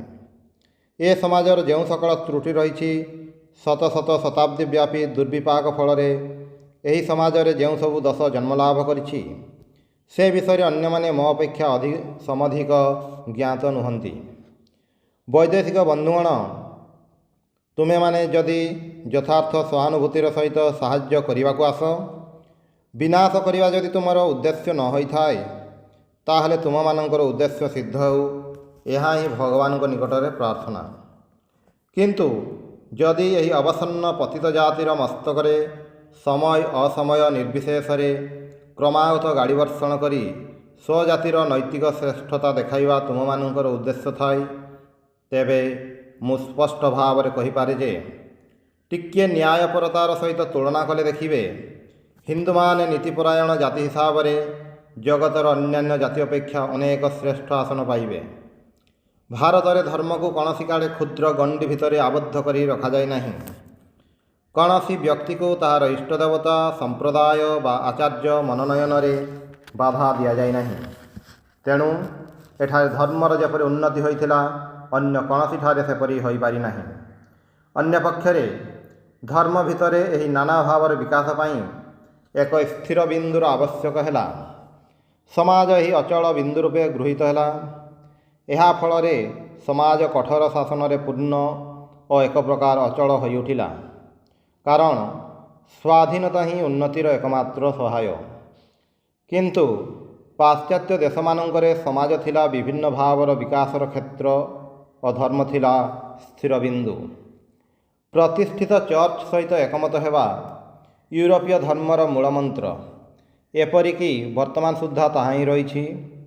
ଏବଂ ଯଦି କୌଣସି ସମ୍ପ୍ରଦାୟ ପ୍ରଚଳିତ ମତଠାରୁ ଟିକିଏ ସ୍ୱତନ୍ତ୍ର ହେବାକୁ ଯାଏ, ତାହେଲେ ତାଙ୍କୁ ଶଣିତ ସାଗର ମଧ୍ୟ ଦେଇ ଅତି କଷ୍ଟରେ ଅତିକ୍ରମ କରିବା ପରେ ଟିକିଏ ସୁବିଧା ଲାଭ କରିବାକୁ ପଡ଼େ। ଏହାର ଫଳ ହୋଇଛି ଗୋଟିଏ ମହତ୍ ସମାଜ ସଂହତି। କିନ୍ତୁ ସେଥିରେ ଯେଉଁ ଧର୍ମ ପ୍ରଚଳିତ ତାହା ସ୍ଥୂଳତମ ଜଡ଼ବାଦର ଊର୍ଦ୍ଧ୍ୱକୁ କେବେ ହେଲେ ଉଠି ନାହିଁ। ଆଜି ପାଶ୍ଚାତ୍ୟ ଦେଶ ଆପଣାର ଅଭାବ ବୁଝୁଛି। ଏବେ ଉନ୍ନତ ପାଶ୍ଚାତ୍ୟ ଈଶ୍ୱର ତତ୍ତ୍ୱାନ୍ୱେଷୀଗଣଙ୍କର ମୂଳମନ୍ତ୍ର ହୋଇଛି ମନୁଷ୍ୟର ଯଥାର୍ଥ ସ୍ୱରୂପ ଓ ଆତ୍ମା। ସଂସ୍କୃତ ଦର୍ଶନ ଅଧ୍ୟୟନକାରୀ ମାତ୍ରେ ହିଁ ଜାଣନ୍ତି ଏହି ବାୟୁ କେଉଁଠାରୁ ବହୁଛି, କିନ୍ତୁ ସେଥିରେ କିଛି ଯାଇ ଆସେ ନାହିଁ। ଯେତେ କ୍ଷଣ ଏହା ନୂତନ ଜୀବନ ସଞ୍ଚାର ନ କରୁଛି, ବର୍ତ୍ତମାନ ଭାରତରେ ନୂଆ ନୂଆ ଅବସ୍ଥାର ସଂଘର୍ଷରେ ସମାଜ ସଂହତିର ପୁନର୍ଗଠନ ବିଶେଷ ଆବଶ୍ୟକ ହେଉଛି। ବିଗତ ଶତାବ୍ଦୀର 3/4 ଧରି ଭାରତ ସମାଜ ସଂସ୍କାର ପ୍ରତିଷ୍ଠାନ ଓ ସମାଜ ସଂସ୍କାରକମାନଙ୍କ ଦ୍ୱାରା ପୂର୍ଣ୍ଣ ହୋଇଛି। କିନ୍ତୁ ହାୟ, ଏମାନଙ୍କ ମଧ୍ୟରୁ ସମସ୍ତେ ବିଫଳ ହୋଇଛନ୍ତି। ଏମାନେ ସମାଜ ସଂସ୍କାରର ରହସ୍ୟ ଜାଣିନଥିଲେ। ଏମାନେ ପ୍ରକୃତ ଶିକ୍ଷଣୀୟ ବିଷୟ ଶିଖିନାହାନ୍ତି। ବ୍ୟସ୍ତତାବଶତଃ ସେମାନେ ଆମ ସମାଜର ଯେତେ ଦୋଷ ସବୁ ଧର୍ମ ଉପରେ ଚାପି ହୋଇଛନ୍ତି। ପ୍ରବାଦ ବାକ୍ୟରେ ଯେପରି ଅଛି, ମଶା ମାରିବାକୁ ଯାଇ ଗାଲରେ ଚାପୁଡ଼ା ଦେବା, ସେହିପରି ସେମାନେ ସମାଜର ଦୋଷ ସଂଶୋଧନ କରିବାକୁ ଯାଇ ସମାଜକୁ ହିଁ ପୂରାପୂରି ଧ୍ୱଂସ କରିବାର ଯୋଗାଡ଼ କରିଥିଲେ। କିନ୍ତୁ ସୌଭାଗ୍ୟକ୍ରମେ ସେମାନେ ଏ କ୍ଷେତ୍ରରେ ଏକ ଅଚଳ ଓ ଅଟଳ ଗାତ୍ରରେ ଆଘାତ ଦେଇଥିଲେ ଏବଂ ଶେଷରେ ତାହାର ପ୍ରତିଘାତ ଫଳରେ ସ୍ୱୟଂ ଧ୍ୱଂସପ୍ରାପ୍ତ ହେଲେ। ଯେଉଁ ସମସ୍ତ ମହାନତା ନିଃସ୍ୱାର୍ଥ ପୁରୁଷ ଏହିପରି ବିପଥରେ ଚେଷ୍ଟା କରି ଅକୃତକାର୍ଯ୍ୟ ହୋଇଥିଲେ, ସେ ସମସ୍ତେ ଧନ୍ୟ। ଆମମାନଙ୍କର ନିଶ୍ଚେଷ୍ଟ ସମାଜ ରୂପ ନିଦ୍ରିତ ଦୈତ୍ୟକୁ ଜାଗ୍ରତ କରିବା ଲାଗି ସଂସ୍କାରର ଉନ୍ନତିରେ ଏହି ବୈଦ୍ୟୁତିକ ଆଘାତର ବିଶେଷ ପ୍ରୟୋଜନ ହୋଇଥିଲା। ଆସ ଆମେମାନେ ଏମାନଙ୍କ ପ୍ରତି ଆଶୀର୍ବଚନ ପ୍ରୟୋଗ କରି ଏହାଙ୍କ ଅଭିଜ୍ଞତା ଦ୍ୱାରା ଲାଭବାନ ହେବା। ଭିତରୁ ବିକାଶର ଆରମ୍ଭ ହୋଇ ବାହାରେ ତାହାର ପରିଣତି ହୁଏ, ଏହା ସେମାନେ ଶିକ୍ଷା ପାଇନାହାନ୍ତି। ସେମାନେ ଶିକ୍ଷା କରିନଥିଲେ ଯେ ସମୁଦାୟ କ୍ରମ ବିକାଶ ପୂର୍ବବର୍ତ୍ତୀ କୌଣସି କ୍ରମ ସଙ୍କୋଚର ପୁନର୍ବିକାଶ ମାତ୍ର। ସେମାନେ ଜାଣିନଥିଲେ ବୀଜ ତାହାର ଚତୁଃପାର୍ଶ୍ୱସ୍ଥ ଭୂତମାନଙ୍କଠାରୁ ଉପାଦାନ ସଂଗ୍ରହ କରେ ସତ, କିନ୍ତୁ ନିଜ ପ୍ରକୃତି ଅନୁସାରେ ସେ ବୃକ୍ଷ ହୋଇଥାଏ। ହିନ୍ଦୁ ଜାତି ପୂରାପୂରି ଧ୍ୱଂସ ପାଇ ତା ସ୍ଥାନରେ ନୂତନ ଜାତି ସ୍ଥାନ ଅଧିକାର ନ କରିବା ଯାଏ ସମାଜରେ ଏ ପ୍ରକାର ବିପ୍ଳବର ସଂସ୍କାର ସମ୍ଭବ ନୁହେଁ। ଯେତେ ଚେଷ୍ଟା କରାଯାଉନା କାହିଁକି, ଭାରତର ଅସ୍ତିତ୍ୱ ପୂରାପୂରି ବିଲୁପ୍ତ ନ ହେବା ଯାଏ ଭାରତ କଦାପି ୟୁରୋପରେ ପରିଣତ ହୋଇନପାରେ। ଭାରତର ଅସ୍ତିତ୍ୱ କ'ଣ ବିଲୁପ୍ତ ହେବ? ସେହି ଭାରତ ଯାହା ସମସ୍ତ ମହତ୍ତ୍ୱ, ନୀତି ଓ ଆଧ୍ୟାତ୍ମିକତାର ପ୍ରାଚୀନ ଜନନୀ, ଯେଉଁ ଭୂମିରେ ସାଧୁମାନେ ବିଚରଣ କରୁଥିଲେ, ଯେଉଁ ଭୂମିରେ ଈଶ୍ୱର ପ୍ରତିମ ବ୍ୟକ୍ତିମାନେ ବର୍ତ୍ତମାନ ସୁଦ୍ଧା ବାସ କରନ୍ତି।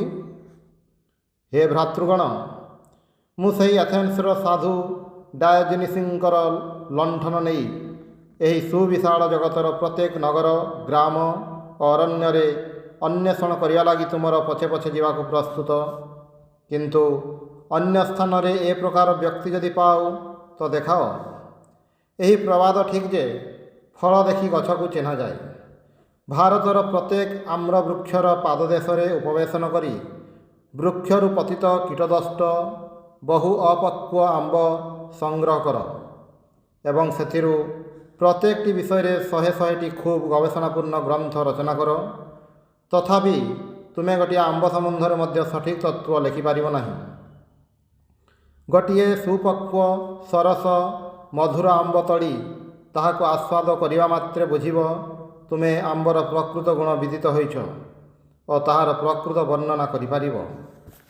ଏହି ଭାବରେ ସେହି ଈଶ୍ୱରକଳ୍ପ ମାନବଗଣ ହିଁ ହିନ୍ଦୁ ଧର୍ମ କ'ଣ ତାହା ପ୍ରକାଶ କରନ୍ତି। ଯେଉଁ ଜାତି ରୂପକ ବୃକ୍ଷ ଶତ ଶତ ଶତାବ୍ଦୀ ଧରି ପୁଷ୍ଟ ଓ ବର୍ଦ୍ଧିତ, ଯାହା ସହସ୍ର ବର୍ଷ ଧରି ଝଡ଼ଝଞ୍ଜା ସହ୍ୟ କରି ମଧ୍ୟ ଅନନ୍ତ ତାରୁଣ୍ୟର ଅକ୍ଷୟ ତେଜରେ ଏପର୍ଯ୍ୟନ୍ତ ଗୌରବାନ୍ୱିତ ହୋଇ ଦଣ୍ଡାୟମାନ, ଏମାନଙ୍କର ଜୀବନ ଦେଖିଲେ ତାହାର ସ୍ୱରୂପ, ଶକ୍ତି ଓ ଗୂଢ଼ ନିହିତ ତେଜର ବିଷୟ ଜଣାଯାଏ। ଭାରତର କ'ଣ ବିନାଶ ହେବ? ତାହେଲେ ଜଗତରୁ ସମୁଦାୟ ଆଧ୍ୟାତ୍ମିକତା ଲୋପ ପାଇବ। ଚରିତ୍ରର ମହାନ ଆଦର୍ଶ ସମସ୍ତ ନଷ୍ଟ ହେବ। ସମଗ୍ର ଧର୍ମ ପ୍ରତି ମଧୁର ସହାନୁଭୂତିର ଭାବ ବିନଷ୍ଟ ହେବ। ସମୁଦାୟ ଭାବୁକତାର ବିଲୋପ ଘଟିବ। ତତ୍ପରିବର୍ତ୍ତେ କାମ ଓ ବିଳାସିତା ରୂପକ ଦେବଦେବୀ ରାଜତ୍ୱ କରିବେ। ଅର୍ଥ ହେବ ତାଙ୍କର ପୁରୋହିତ, ପ୍ରତାରଣା, ପାଶବବଳ ଓ ପ୍ରତିଦ୍ୱନ୍ଦିତା ହେବ ପୂଜା ପଦ୍ଧତି ଏବଂ ମାନବାତ୍ମାକୁ ସେଠାରେ ବଳି ଦିଆଯିବ। ଏହା କଦାପି ହୋଇପାରିବ ନାହିଁ। କାର୍ଯ୍ୟ ଶକ୍ତିଠାରୁ ସହ୍ୟ ଶକ୍ତି ବହୁ ଗୁଣରେ ଶ୍ରେଷ୍ଠ। ଘୃଣା ଶକ୍ତିଠାରୁ ପ୍ରେମ ଶକ୍ତି ଅନନ୍ତ ଗୁଣରେ ଅଧିକ ଶକ୍ତିମାନ। ଯେଉଁମାନେ ମନେ କରନ୍ତି ହିନ୍ଦୁ ଧର୍ମର ବର୍ତ୍ତମାନ ପୁନରୁତ୍ଥାନ କେବଳ ଦେଶ ହିତୈଷୀ ପ୍ରବୃତ୍ତିର ଏକ ବିକାଶ ମାତ୍ର, ସେମାନେ ଭ୍ରାନ୍ତ। ପ୍ରଥମତଃ ଆସ ଏ ଅପୂର୍ବ ବ୍ୟାପାରଟି କ'ଣ ତା ବୁଝିବା ଲାଗି ଚେଷ୍ଟା କରିବା।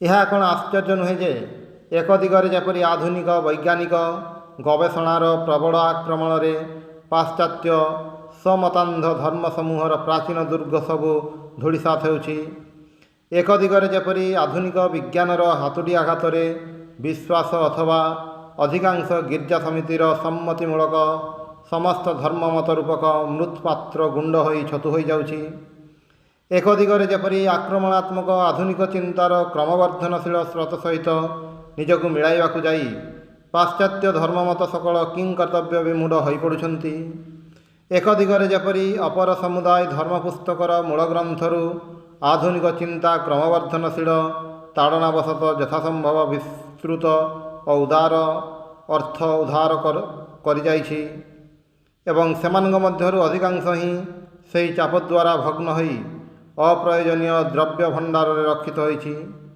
ଏକ ଦିଗରେ ଯେପରି ଅଧିକାଂଶ ପାଶ୍ଚାତ୍ୟ ଚିନ୍ତାଶୀଳ ବ୍ୟକ୍ତି ସର୍ବୋଚ୍ଚ ଚର୍ଚ୍ଚ ସହିତ ସମସ୍ତ ସଂସ୍ରବ ପରିତ୍ୟାଗ କରି ଅଶାନ୍ତି ସାଗରରେ ଭାସୁଛନ୍ତି, ଅପର ଦିଗରେ ସେହିପରି ଯେଉଁ ସକଳ ଧର୍ମ ସେହି ବେଦ ରୂପକ ଜ୍ଞାନର ମୂଳ ପ୍ରସ୍ରବଣରୁ ପ୍ରାଣପ୍ରଦ ଜଳପାନ କରିଛନ୍ତି, ଅର୍ଥାତ୍ ହିନ୍ଦୁ ଧର୍ମ ଓ ବୌଦ୍ଧ ଧର୍ମର ହିଁ କେବଳ ପୁନରୁତ୍ଥାନ ଘଟୁଛି।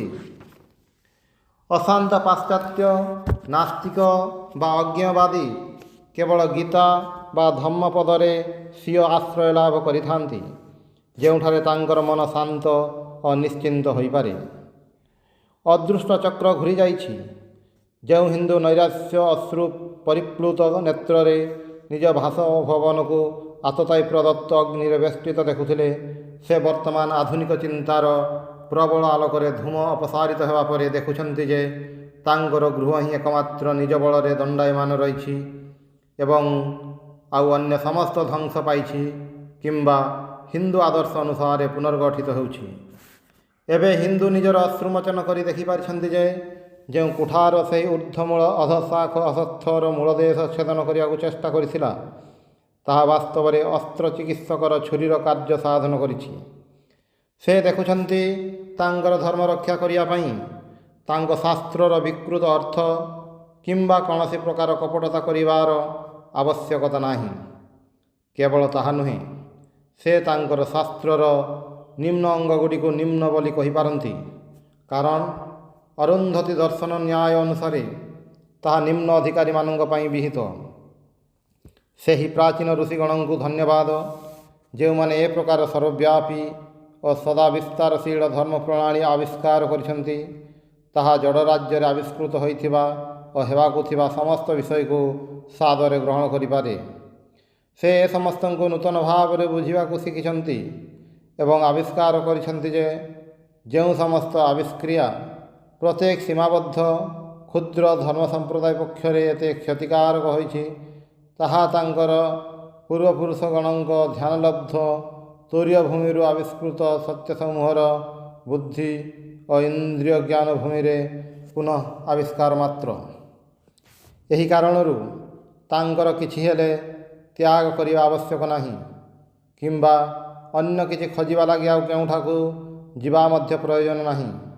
ଯେଉଁ ଅନନ୍ତ ଭଣ୍ଡାର ସେ ଉତ୍ତର ଅଧିକାର ସୂତ୍ରରେ ପ୍ରାପ୍ତ ହୋଇଛନ୍ତି, ସେଥିରୁ କିୟଦଂଶ ନେଇ ନିଜ କାର୍ଯ୍ୟରେ ଲଗାଇଲେ ହିଁ ତାଙ୍କ ପକ୍ଷରେ ଯଥେଷ୍ଟ। ସେ ଏହା କରିବାକୁ ଆରମ୍ଭ କରିଛନ୍ତି ଏବଂ କ୍ରମଶଃ ଆହୁରି କରିବେ। ଏହା କ'ଣ ବାସ୍ତବିକ ଏହି ପୁନରୁତ୍ଥାନର କାରଣ ନୁହେଁ? ହେ ବଙ୍ଗୀୟ ଯୁବକଗଣ, ତୁମମାନଙ୍କୁ ମୁଁ ବିଶେଷ କରି ଆହ୍ୱାନ କରି କହୁଛି, ଭ୍ରାତୃଗଣ, ଲଜ୍ଜାର ବିଷୟ ହେଲେ ମଧ୍ୟ ଆମେମାନେ ଜାଣୁ ଯେ ବୈଦେଶିକମାନେ ପ୍ରକୃତରେ ଯେଉଁ ସମସ୍ତ ଦୋଷ ପାଇଁ ହିନ୍ଦୁ ଜାତିକୁ ନିନ୍ଦା କରନ୍ତି, ଆମେମାନେ ତାହାର କାରଣ। ଆମେମାନେ ହିଁ ଭାରତର ଅନ୍ୟାନ୍ୟ ଜାତିଙ୍କ ମସ୍ତକ ଉପରି ଅନେକ ଅନୁଚିତ ଗାଡ଼ି ବର୍ଷଣର କାରଣ। କିନ୍ତୁ ଈଶ୍ୱରଙ୍କୁ ଧନ୍ୟବାଦ ଯେ ଆମେ ଏହା ସମ୍ପୂର୍ଣ୍ଣ ଜାଣିପାରିଛୁ ଏବଂ ତାଙ୍କ ଆଶୀର୍ବାଦରେ ଆମେ ଯେ କେବଳ ନିଜକୁ ଶୁଦ୍ଧ କରିବୁ ତାହା ନୁହେଁ, ସମଗ୍ର ଭାରତବର୍ଷକୁ ସନାତନ ଧର୍ମ ପ୍ରଚାରିତ ଆଦର୍ଶ ଅନୁଯାୟୀ ଜୀବନ ଗଠନରେ ସାହାଯ୍ୟ କରିପାରିବୁ। ପ୍ରଥମେ ଆସ କ୍ରୀତଦାସଙ୍କ କପାଳରେ ପ୍ରକୃତି ସର୍ବଦା ଯେଉଁ ଈର୍ଷା ରୂପକ ତିଳକ ଅଙ୍କିତ କରନ୍ତି ତାହା ମୋଚନ କରିବା। କାହା ପ୍ରତି ଈର୍ଷାନ୍ୱିତ ହୁଅ ନାହିଁ। ସମସ୍ତ ଶୁଭକର୍ମ ଅନୁଷ୍ଠାନକାରୀଙ୍କୁ ସାହାଯ୍ୟ କରିବା ଲାଗି ସର୍ବଦା ପ୍ରସ୍ତୁତ ରୁହ। ତ୍ରିଲୋକର ପ୍ରତ୍ୟେକ ଜୀବ ଉଦ୍ଦେଶ୍ୟରେ ଶୁଭେଚ୍ଛା ପ୍ରେରଣ କର। ଆମମାନଙ୍କ ଧର୍ମର ଏକ କେନ୍ଦ୍ରୀଭୂତ ସତ୍ୟ, ଯାହା ହିନ୍ଦୁ, ବୌଦ୍ଧ, ଜୈନ ସମସ୍ତଙ୍କର ସାଧାରଣ ଉତ୍ତରାଧିକାର ସୂତ୍ରରେ ପ୍ରାପ୍ୟ। ଆସ ତାହା ଉପରେ ଦଣ୍ଡାୟମାନ ହେବା। ସେହି କେନ୍ଦ୍ରୀଭୂତ ସତ୍ୟ ହେଉଛି ଏହି ମାନବାତ୍ମା, ଅଜ ଅବିନାଶୀ ସର୍ବବ୍ୟାପୀ ଅନନ୍ତ ମାନବାତ୍ମା, ଯାହାଙ୍କ ମହିମା ସ୍ୱୟଂ ବେଦ ପ୍ରକାଶ କରିବାକୁ ଅକ୍ଷମ, ଯାହାଙ୍କ ମହିମା ସମକ୍ଷରେ ଅନନ୍ତ ସୂର୍ଯ୍ୟ ଚନ୍ଦ୍ର ତାରକା ନକ୍ଷତ୍ର ନିହାରିକା ମଣ୍ଡଳୀ ବିନ୍ଦୁତୁଲ୍ୟ। ପ୍ରତ୍ୟେକ ନରନାରୀ କେବଳ ଏତିକି ନୁହେଁ, ଉଚ୍ଚତମ ଦେବତାଙ୍କଠାରୁ ଆରମ୍ଭ କରି ତୁମର ପଦତଳସ୍ଥ ସେହି କୀଟ ପର୍ଯ୍ୟନ୍ତ ସମସ୍ତେ ହିଁ ଏହି ଆତ୍ମା। କେହି ଉନ୍ନତ, କେହି ବା ଅବନତ, ପ୍ରଭେଦ ପ୍ରକାରଗତ ନୁହେଁ, ପରିମାଣଗତ।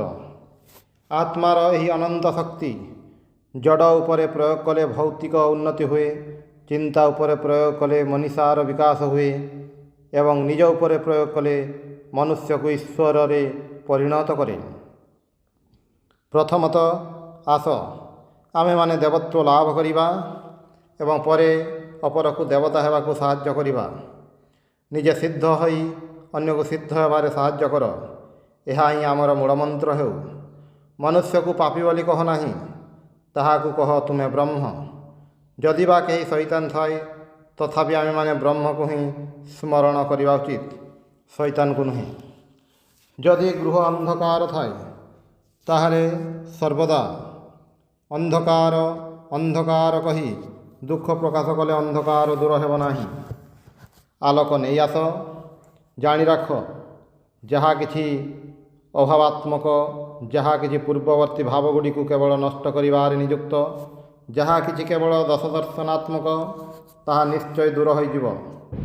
ଯାହା କିଛି ଭାବାତ୍ମକ, ଯାହା ଗଢ଼ିବାକୁ ଚେଷ୍ଟା କରେ, ଯାହା କୌଣସି ଏକ ସତ୍ୟ ସ୍ଥାପନ କରେ, ତାହା ହିଁ ଅବିନାଶୀ, ତାହା ଚିରକାଳ ରହିବ। ଆସ ଆମେ କହିବା, ଆମେ ସତ୍ସ୍ୱରୂପ, ବ୍ରହ୍ମ ସତ୍ସ୍ୱରୂପ, ଆଉ ଆମେମାନେ ହିଁ ବ୍ରହ୍ମ ଶିବୋହମ୍। ଏହା କହି ଆସ ଅଗ୍ରସର ହୋଇଯିବା। ଆମର ଲକ୍ଷ୍ୟ ଜଡ଼ ନୁହେଁ, ଚୈତନ୍ୟ। ଯେକୌଣସି ବସ୍ତୁର ନାମ ରୂପ ରହିଛି, ତାହା ହିଁ ନାମ ରୂପହୀନ ସତ୍ତାର ଅଧୀନ। ଶ୍ରୁତି କହନ୍ତି, ଏହା ହିଁ ସନାତନ ସତ୍ୟ। ଆଲୋକ ନେଇ ଆସ, ଅନ୍ଧକାର ଆପେ ଆପେ ଚାଲିଯିବ। ବେଦାନ୍ତ କେଶରୀ ଗର୍ଜନ କରୁ, ଶୃଗାଳଗଣ ନିଜ ନିଜ ଗର୍ତ୍ତକୁ ପଳାୟନ କରିବେ। ଚାରିଆଡ଼େ ଭାବ ବିସ୍ତାର କରୁଥାଉ, ଫଳ ଯାହା ହେବାର ହେଉ। ବିଭିନ୍ନ ରାସାୟନିକ ପଦାର୍ଥ ଏକତ୍ର ରଖିଦିଅ, ସେମାନଙ୍କର ମିଶ୍ରଣ ଆପେ ଆପେ ହେବ। ଆତ୍ମାର ଶକ୍ତି ବିକାଶ କର, ତାହାର ଶକ୍ତି ଭାରତରେ ସର୍ବତ୍ର ବିଞ୍ଚି ଦିଅ।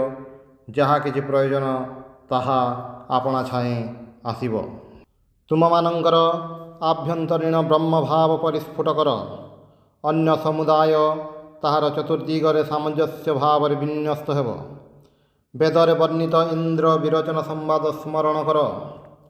ଉଭୟ ସେମାନଙ୍କର ବ୍ରହ୍ମତ୍ୱ ସମ୍ପର୍କରେ ଉପଦେଶ ପାଇଥିଲେ, କିନ୍ତୁ ଅସୁର ବିରୋଚନ ନିଜ ଶରୀରକୁ ବ୍ରହ୍ମ ବୋଲି ସ୍ଥିର କଲା। ମାତ୍ର ଇନ୍ଦ୍ର ନିଜେ ଦେବତା ହୋଇଥିବାରୁ ବୁଝିପାରିଲେ ଯେ ବାସ୍ତବିକ ଆତ୍ମାକୁ ହିଁ ବ୍ରହ୍ମ କୁହାଯାଇଛି। ତୁମେମାନେ ସେହି ଇନ୍ଦ୍ରଙ୍କ ସନ୍ତାନ, ତୁମେମାନେ ସେହି ଦେବଗଣଙ୍କ ବଂଶଧର। ଜଡ଼ କେବେ ହେଲେ ତୁମମାନଙ୍କର ଈଶ୍ୱର ହୋଇପାରେ ନାହିଁ। ଶରୀର କେବେ ହେଲେ ତୁମର ଈଶ୍ୱର ହୋଇପାରେ ନାହିଁ। ଭାରତ ପୁଣି ଉଠିବ, କିନ୍ତୁ ଜଡ଼ ଶକ୍ତିରେ ନୁହେଁ, ଚୈତନ୍ୟ ଶକ୍ତିରେ। ବିନାଶର ବିଜୟ ପତାକା ଧରି ନୁହେଁ, ଶାନ୍ତି ଓ ପ୍ରେମର ପତାକା ନେଇ। ସନ୍ନ୍ୟାସୀର ଗୈରିକ ବେଶ ସାହାଯ୍ୟରେ, ଅର୍ଥର ଶକ୍ତିର ନୁହେଁ, ଭିକ୍ଷା ପାତ୍ରର ଶକ୍ତିରେ। କୁହ ନାହିଁ ଯେ ତୁମେମାନେ ଦୁର୍ବଳ, ବାସ୍ତବିକ ସେହି ଆତ୍ମା ସର୍ବଶକ୍ତିମାନ। ରାମକୃଷ୍ଣଙ୍କ ଶ୍ରୀଚରଣର ଦିବ୍ୟ ସ୍ପର୍ଶରେ ଯେଉଁ କେତେଜଣ ମୁଷ୍ଟିମେୟ ଯୁବକ ଦଳର ଅଭ୍ୟୁଦୟ ହୋଇଛି, ସେମାନଙ୍କ ପ୍ରତି ଦୃଷ୍ଟିପାତ କର। ସେମାନେ ଆସାମଠାରୁ ସିନ୍ଧୁ ଓ ହିମାଳୟଠାରୁ କୁମାରିକା ପର୍ଯ୍ୟନ୍ତ ତାଙ୍କ ଉପଦେଶାମୃତ ପ୍ରଚାର କରିଛନ୍ତି। ସେମାନେ ପଦବ୍ରଜରେ 20,000 ଫୁଟ ଊର୍ଦ୍ଧ୍ୱବର୍ତ୍ତୀ ହିମାଳୟର ତୁଷାର ରାଶି ଅତିକ୍ରମ କରି ତିବ୍ବତର ରହସ୍ୟ ଭେଦ କରିଛନ୍ତି। ସେମାନେ ଚିରଧାରୀ ହୋଇ ଦ୍ୱାରେ ଦ୍ୱାରେ ଭିକ୍ଷା କରିଛନ୍ତି। କେତେ ଅତ୍ୟାଚାର ସେମାନଙ୍କ ଉପରେ ବହିଯାଇଛି। ଏପରିକି ସେମାନେ ପୋଲିସଙ୍କ ଦ୍ୱାରା ଅନୁସୃତ ହୋଇ କାରାଗାରରେ ନିକ୍ଷିପ୍ତ ହୋଇଛନ୍ତି। ଅବଶେଷରେ ଯେତେବେଳେ ଗଭର୍ଣ୍ଣମେଣ୍ଟ ସେମାନଙ୍କ ନିର୍ଦ୍ଦୋଷତା ବିଷୟରେ ବିଶେଷ ପ୍ରମାଣ ପାଇଲେ, ସେତେବେଳେ ସେମାନେ ମୁକ୍ତିଲାଭ କରିଛନ୍ତି। ବର୍ତ୍ତମାନ ଏମାନେ 20 ଜଣ ମାତ୍ର। କାଲି ଯେପରି ଏ ସଂଖ୍ୟା 2,000ରେ ପରିଣତ ହୁଏ। ହେ ବଙ୍ଗୀୟ ଯୁବକବୃନ୍ଦ, ତୁମମାନଙ୍କ ଦେଶ ପାଇଁ ଏହା ପ୍ରୟୋଜନ, ସମଗ୍ର ଜଗତ ନିମନ୍ତେ ଏହା ପ୍ରୟୋଜନ। ତୁମମାନଙ୍କର ଆଭ୍ୟନ୍ତରୀଣ ବ୍ରହ୍ମଶକ୍ତିକୁ ଜାଗରିତ କର। ତାହା ତୁମମାନଙ୍କୁ କ୍ଷୁଧା ଓ ତୃଷ୍ଣା, ଶୀତ ଓ ଉଷ୍ଣ ସମସ୍ତ ସହ୍ୟ କରିବା ଲାଗି ସମର୍ଥ କରିବ। ବିଳାସପୂର୍ଣ୍ଣ ଗୃହରେ ବସି ସବୁ ପ୍ରକାର ସୁଖ ସମ୍ଭୋଗରେ ପରିବେଷ୍ଟିତ ରହି କେବଳ ସୌଖିନ ଧର୍ମ ପାଳନ କରିବା ଅନ୍ୟାନ୍ୟ ଦେଶ ପକ୍ଷରେ ଶୋଭା ପାଇପାରେ, କିନ୍ତୁ ଭାରତର ଅସ୍ଥିମଜ୍ଜାରେ ତାହାଠାରୁ ଉଚ୍ଚତର ଭାବ ଜଡ଼ିତ। ଭାରତ ସହଜରେ ହିଁ ପ୍ରତାରଣାକୁ ଧରି ପାରିଥାଏ।